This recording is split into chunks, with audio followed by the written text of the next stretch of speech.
So continuation from the first video, I guess I will do a part 2 because the devil don't want this word out. They just stopped recording, but we know the enemy has no power here. So you have to you have to take this very seriously, okay?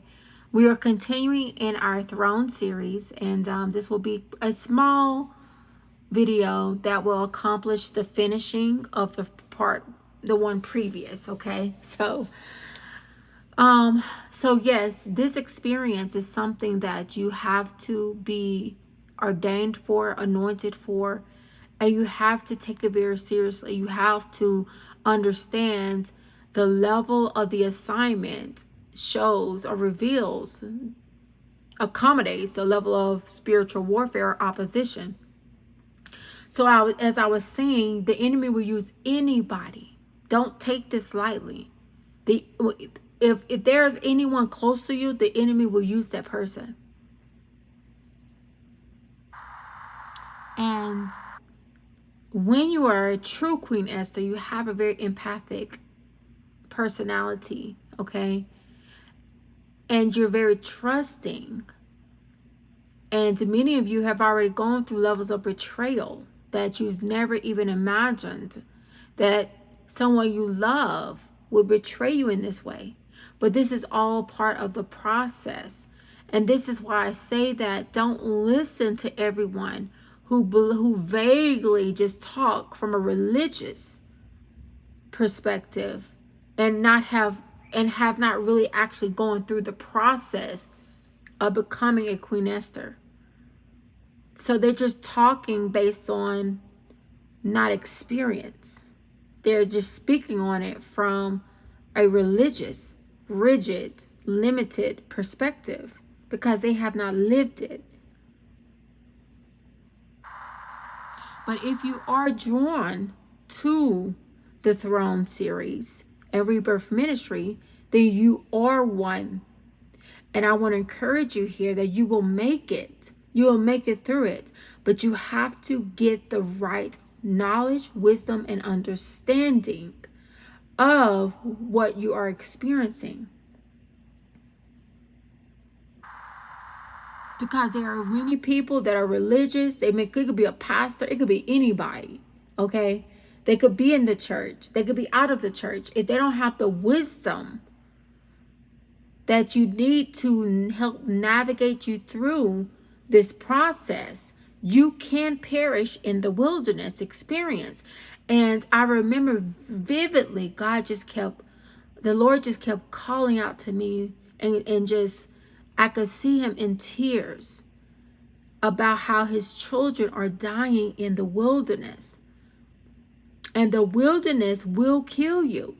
If we go back to Exodus, many died in the wilderness.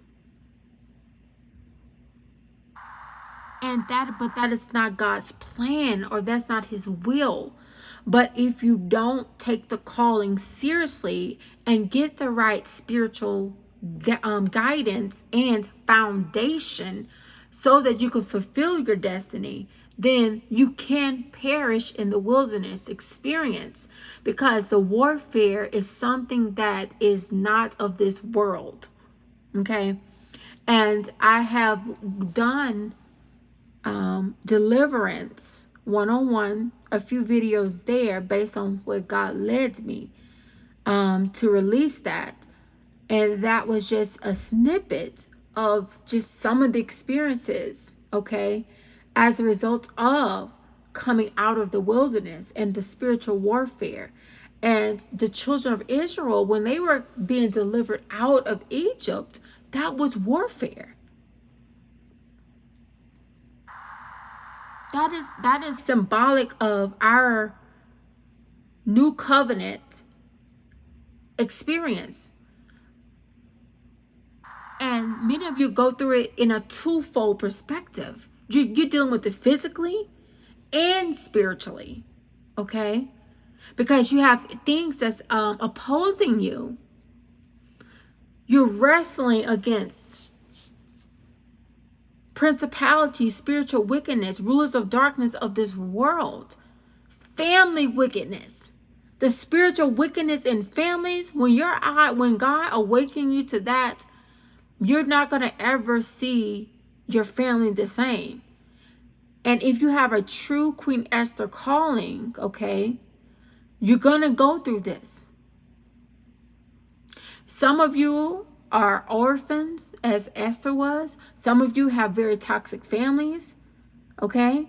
You come from bloodlines that's very cursed. You have generational curses in your bloodline. So the Queen Esther is symbolic of the present day, this generation of women that have this level of calling to root out, tear down, pull down strongholds in your assignment, who you are placed for to intercede for when it comes to your assignment in the earth and your marital destiny with your God-ordained husband.